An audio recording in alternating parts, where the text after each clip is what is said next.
ஒரு ஒரு ஒரு 5 பேர் சப்போர்ட் பண்ணுறாங்க, 5 பேர் நிராகரிக்கிறாங்க அந்த மாதிரி இல்லாமல் மொத்தமாகவே ஒரு டீமாக ஃபார்ம் ஆகியே நிராகரிக்கிறாங்க. எந்த ஒரு ஆளுமே வார்டுலேருந்து மாவட்டம் வரைக்கும் யாருமே சப்போர்ட் பண்ணுறதில்ல.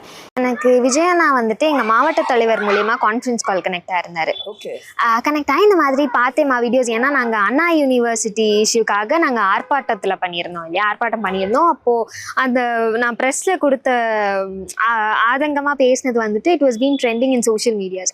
அப்போ வந்துட்டு அண்ணா கால் பண்ணி இந்த மாதிரி நான் பார்த்தேம்மா, ரொம்ப நல்லா ஒர்க் பண்ணிட்டு இருக்கேன். ஏன்னா அண்ணா யூனிவர்சிட்டியில் சென்னையில் அரெஸ்ட் பண்ண லேடிஸ்க்கு அண்ணா கால் பண்ணி பேசியிருந்தாரு இல்லையா, ஃபுட்டு கொடுத்தாங்களா என்ன இதுன்னு சொல்லிட்டு. எனக்கு வந்துட்டு அந்த ட்ரெண்ட் ஆகி ஒரு 2 days கழிச்சு கால் வருது எங்கள் மாவட்ட தலைவர்லேருந்து கான்ஃபரன்ஸ் கால். இந்த மாதிரி நல்லா பண்ணிட்டு இருக்கீங்கம்மா, கீப் ஒர்க்கிங், நீங்கள் நல்லா பண்ணுறீங்க, இதே மாதிரி பண்ணுங்க அப்படின்னு சொல்லிட்டு.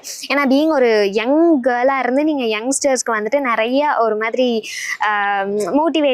மோட்டிவேஷ்னலாக இருப்பீங்க அப்படின்னு சொன்னார். சரி ஓகேவா, பயங்கர சந்தோஷமா இருந்தது. ஏன்னா சின்ன வயசுலேருந்து வந்துட்டு அவர் ஆன் ஸ்க்ரீன்லேயே பார்த்து எனக்கு யாராவது மிமிக்ரி அவர் வாய்ஸில் பண்ணாலே அப்படி இருக்கும். அப்படிங்கும்போது அவர் பேசும்போது பயங்கரமான ஒரு ஹைப்.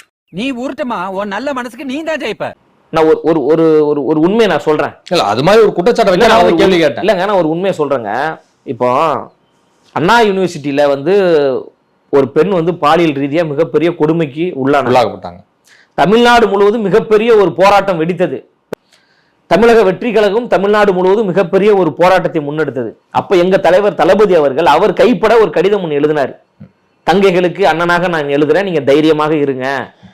நம்மளுடைய ஆட்சி அமைந்த பிறகு பெண்களுக்கு வந்து 100% பாதுகாப்பு உறுதி செய்யக்கூடிய ஒரு ஆட்சியாக அமையணும் ஒரு கடிதம் ஒன்று எழுதியிருந்தார். அந்த கடிதத்தை எங்க கட்சியை சார்ந்த மகளிர் அணியை சார்ந்த நிர்வாகிகள் தமிழ்நாடு முழுவதும் பொதுமக்களை சந்தித்து இந்த கடிதத்தை கொடுத்தாங்க. அப்போ இந்த வைஷ்ணவி நீங்க சொல்ற இந்த சகோதரியும் கோயம்புத்தூர்ல கொடுத்துருக்காங்க போல. கொடுத்துட்டு பத்திரிகையாளர்களா சந்திச்சு அவங்க பேசினாங்க, செய்தியாளர் சந்திப்பு பேசினாங்க. அப்புறம் ஒரு 2-3 நாள் கழிச்சு பாத்தீங்கன்னா அவங்க வந்து யூடியூப் சேனல்ல பேசுறாங்க.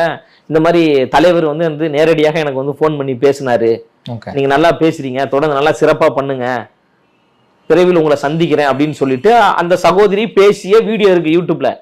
ஆனா விசாரித்து பார்க்கும்போது தலைவர் போனே பேசல.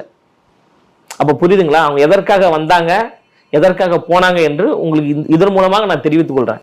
இப்ப அவங்க அம்மாவும் அப்படிதான் வந்தாங்க. திமுகல இருந்து வெளியேறி நான் ஒரு மாற்றத்தை விரும்புகிறேன், அந்த மாற்றம் வந்து தமிழக வெற்றி கழகத்தால் மட்டும்தான் நடைபெறும் என்று தமிழக வெற்றி கழகத்துல இணைஞ்சாங்க. எவ்வளவு ஸ்பீடா வந்து இணைஞ்சாங்களோ அதே ஸ்பீடா திருப்பி திமுக போயிட்டாங்க. மாவட்ட அளவில் போஸ்டிங் வாங்கிட்டாங்க. அப்ப எதுக்கு வந்தாங்க, எதுக்கு போனாங்க? அப்போ உங்களை வந்து விளம்பரப்படுத்திக் கொள்வதற்காக நீங்க வரீங்களா? தப்பு இல்ல.